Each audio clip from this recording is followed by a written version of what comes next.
Okay, think about this for a second. That feeling, hunger, or when you stumble, maybe miss a goal and feel like a failure. What if those things aren't really weaknesses? What if they're not endpoints at all? Right, what if they're actually signals, powerful messages maybe, that we're just misinterpreting? Exactly. Today, we're doing a deep dive into some really transformative ideas from a guy named Dan Hollis. We've looked at a bunch of his writings, his reflections, Mm, and he has this way of reframing things like emotional hunger, what it means to fail gracefully, how to handle setbacks. It's quite profound. yeah, the source material we're drawing from, it often uses weight loss as the context, but the ideas, Yeah, they go way beyond that. oh, definitely. Dan Hollis really pushed back on, the standard assumptions we make about cravings, about struggles, even how we see ourselves. It's less about new strategies and more about, well, a more compassionate way of looking inward.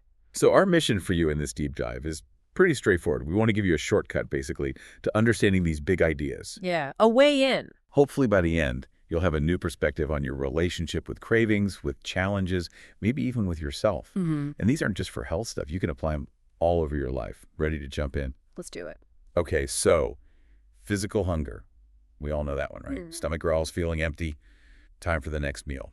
Pretty basic. Sure, the standard definition. But Dan Hollis points out there's another kind of hunger, the kind that doesn't live in your stomach. Yeah. That quote really grabs you. It does. And his core idea here, it's that emotional hunger sounds like a craving, but it's actually a question, a need asking to be seen. Wow. So it's not a weakness, it's communication. Kind of, yeah, it shifts everything, doesn't it? From thinking I'm weak for wanting this to, what is my body actually asking for here? It really makes you rethink things. Like, how often do we mistake just being tired for being hungry? It's- Or lonely? We're totally overstimulated. Yeah. And Dan's point was, what we're often reaching for in the fridge, it isn't really food we need. It might be connection or comfort or just clarity, Mm-hmm. some quiet. Mm-hmm. So that urge for comfort food, maybe it's really a need for actual comfort, like connection or rest. Right. And the way Dan approached this was, well, really compassionate. He didn't shame people for this pattern. No, not at all. He just named it. And by doing that, he helped people see emotional hunger not as weakness, but as wisdom misdirected. I like that framing, wisdom misdirected. So the underlying need maybe for safety or comfort, that's the wisdom. Exactly.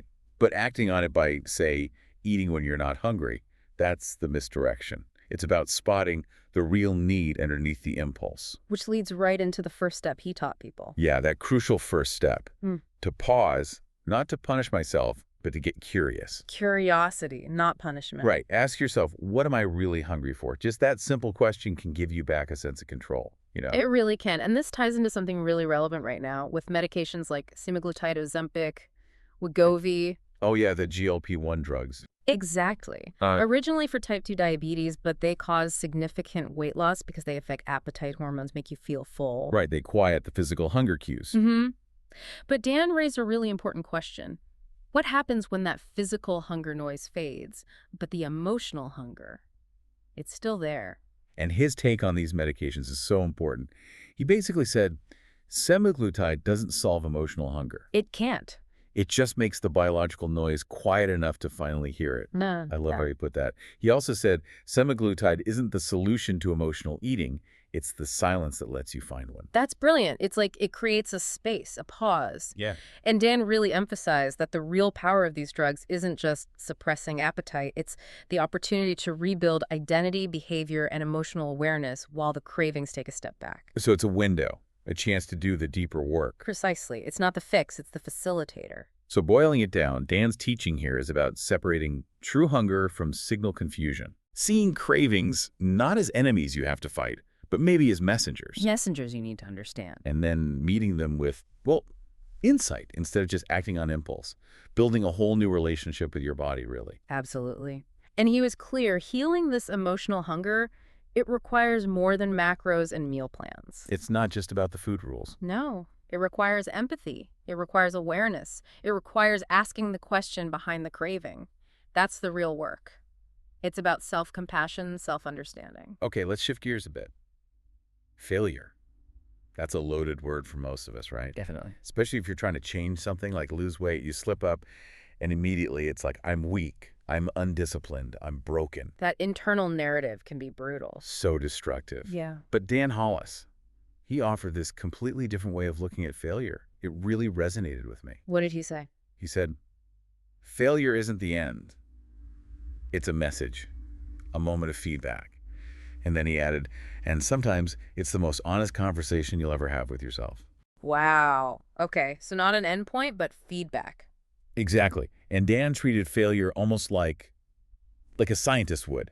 He saw it like a data point. A data point. Interesting. Yeah, something you observe, learn from, build on, not some big, shameful story you tell yourself. It takes the sting out of it, you know? It really does. It makes it objective, almost, less personal. Right. And this applies to relapse, too. He didn't see relapse as some kind of betrayal of progress. How did he frame it? More like the brain asking for the old familiar rhythm. Yeah. Our brains like patterns, right? Sure, habits are efficient. And he warned that just ignoring that pull towards the familiar without understanding it, that can lead to fracture. Like trying to fight biology and psychology head-on without strategy. That connects back to the semaglutide discussion, too. Dan apparently pointed out most people aren't failing semaglutide. Okay. They're failing to prepare for what comes after it. So it's not the tool failing. Yeah. It's maybe not having the skills or support built up for when the tool's effect changes or stops. Exactly. It's about building those internal resources, those new habits, using the space the medication might provide. That makes sense. So when we have those moments, those breakdowns in progress, Dan's view is they're often just a sign that the support system needs reinforcing. Right. Not that the person is weak or broken. It's like, okay, what support needs adjusting here? What strategy needs tweaking? It's a problem-solving approach, not a self-blame one. And he had this idea that setbacks are actually sacred if you're willing to look at them with curiosity instead of judgment. Sacred. That's a strong word. It implies there's something valuable there. Mm-hmm. But you only find it with curiosity, not beating yourself up. How often do we really manage that, though? Approaching struggles with genuine curiosity. It's hard. Shame kicks in so fast. And Dan, he tackled shame head on. He said something really powerful. What was it? The shame isn't in failing. The shame is in pretending you were supposed to be perfect. Ooh, that hits home. The pressure of perfectionism. Totally. It reframes the whole thing. Failing is human. Pretending you're not supposed to fail, that's where the unnecessary suffering comes from. And this connects to how he defined grace, right? Yeah, his idea of grace wasn't just like letting yourself off the hook. No, it was more active. Exactly. He said grace is built when you respond to a stumble by reaching for a better tool instead of reaching for blame. So it's about constructive action, self-compassion plus problem solving. Mm-hmm. And he gave us some key questions to ask ourselves after a stumble. Things like, what story am I telling myself about this failure? Okay, checking the narrative. And then critically, is that story helping me become who I want to be? Is it serving my growth or keeping me stuck? Powerful. It really is. These questions can completely shift your direction. And you can see how this applies everywhere, right? Not just weight loss. It changes how you relate to any mistake, any challenge in life. It teaches you how to fail forward. Exactly. Fail forward, learn and adapt. Okay, so let's zoom in on setbacks specifically.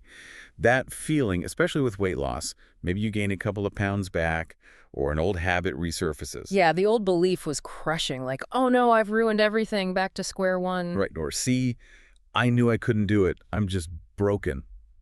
So demoralizing. But Dan flipped that too. He had this insight.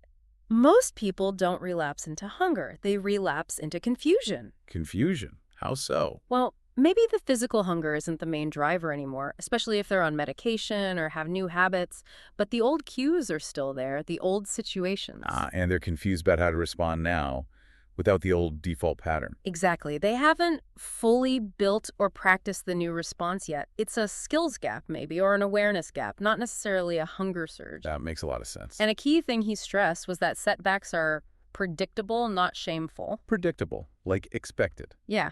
He saw them as moments the body and brain try to recalibrate. It's part of the process. They aren't signs you're lazy. They're signals you're human. That takes so much pressure off. It's biology, it's psychology, it's not a character flaw. Precisely.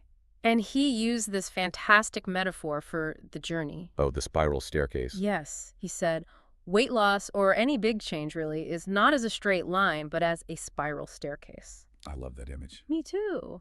Sometimes it feels like you're going in circles, but you're still climbing.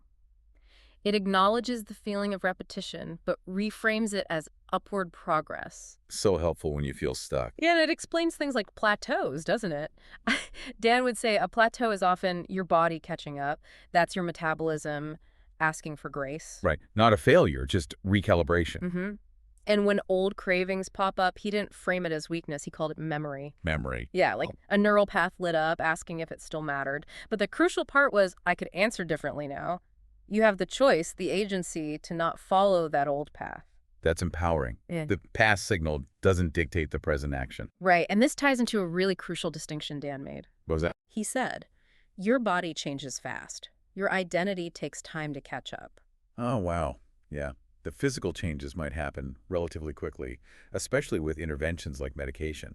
But the internal shift, how you see yourself, your habits, your emotional responses, that takes longer. It needs that time, those recalibration moments. Which is why those setbacks, viewed through his lens, are actually part of integrating the change. Exactly. So while something like semaglutide it can give you space, as Dan put it, But by quieting the physical noise. right, Dan taught how to use it, how to use that space for the real work of emotional and behavioral change. Which brings us back to curiosity, doesn't it? Yeah. He encouraged narrating a setback as a question, not a judgment. Mm-hmm.